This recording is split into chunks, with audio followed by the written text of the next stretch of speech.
Do we always practice what we preach?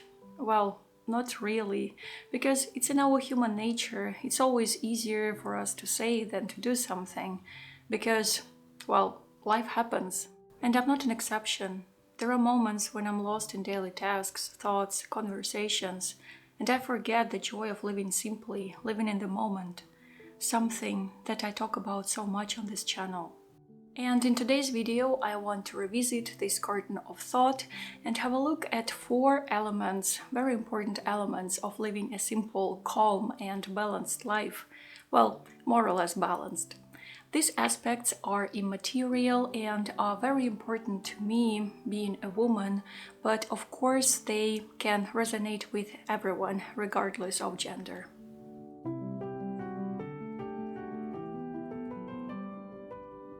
I try to spend more time with my real self rather than with my fantasy self. And yeah, I do have a fantasy self, and she's very stubborn to declutter. But recently I'm having more and more success with actually being with me rather than with her. I didn't talk a lot about it and it's kind of embarrassing, but if I'm not honest with you, there is no point in this channel.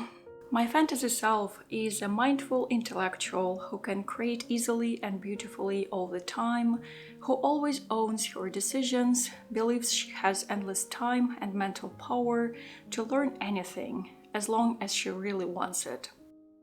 Yeah, this is her, and she is intimidating. She makes me feel less, and that's why I say no to her. I'm human, I'm imperfect, I struggle and I procrastinate just like everyone else. But after living all these years on this planet, I know for sure that if I was really my fantasy self, I would be so awfully boring.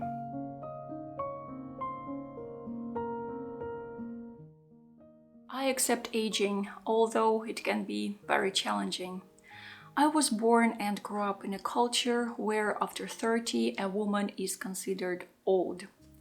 I had a partner who was 8 years older than me, and on many occasions he told me how he thought women of his age are not interesting or fresh enough. I was in my 20s and I was too timid to speak up. Even before I turned 30, I did Botox and fillers in my nasolabial folds, in fear of aging. And I was so stressed. Back then I was living in Moscow, and that's why I could afford that. This year I've turned 40. I never repeated my Botox and filler experience. I don't have any fancy anti-age skincare. My current face cleanser, serum and lotion cost about $28 overall. I see my body change and I don't freak out. I do dye my hair now, yes, but I used to wear gray hair and I will certainly get back to it, but not now. At the moment, I'm enjoying the color very, very much. I've never tried to hide my age, although, again, in my culture, it's such a common thing. I don't use any makeup other than mascara and a bit of lipstick, again, because of my love of color. No concealers or foundation to hide my skin imperfections, no bright, direct light to hide my wrinkles in the videos. I still have a long way to go with aging, but I feel so relieved now that I've stopped this inner hysteria with the eternal youth concept, with the obsession, with the cult of always looking young and attractive. Simplicity in self-representation in this world, this is what matters to me now.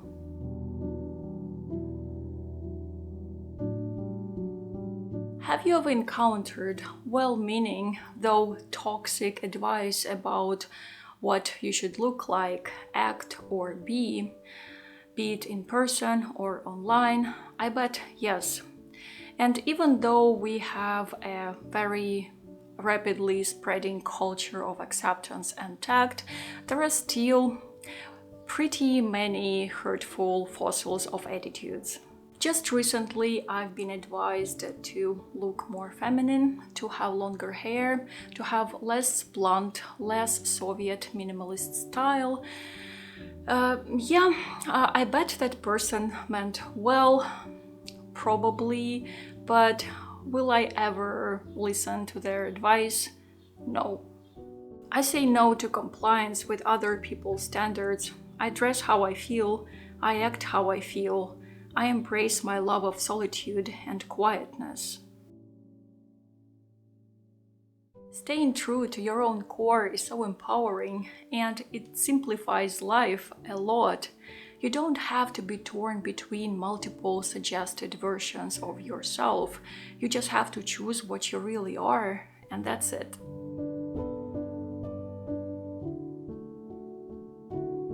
I always choose what information to consume. Well, you may ask, don't we always choose what to read, to listen to, or to watch? Well, not really. Most times we are fed loads of information and we get so used to it that we think it's our fault that we feel distracted all the time. We say that our attention span has declined, but in reality we just have so much more information noise to cope with. At the moment, I'm done with short-form content. And yes, I made a couple of shorts here on my channel and you've probably seen them, but I don't think I will ever make anything like that anymore. I'm done with short-form content, be it here or on other well-known platforms. The thing is that as soon as we log in to those platforms, we are fed that type of content all the time. We don't choose it, and I don't like it. I prefer uncluttered information space where I am in control, well, more or less in control.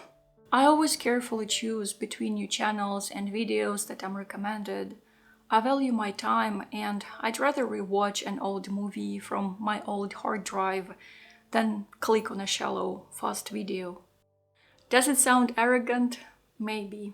But I don't hold any judgment of anyone. I just strongly believe that to a certain extent, we are what we consume, especially in this age of information. Minimalism is not just about buying or owning clutter, it's about a simpler approach to life. Say no to certain aspects of social culture and embracing what truly matters to you, not anyone else. I hope this video resonated with you on any level. Thank you so much for watching, my friends. And if you're new here and like it, please consider subscribing. And feel free to share in the comments what you think about these 4 elements of a simpler life. And maybe what do you do or what do you say no to? Just share in the comments. And for now, be safe and keep your heart open. And I hope to see you soon. Пока-пока.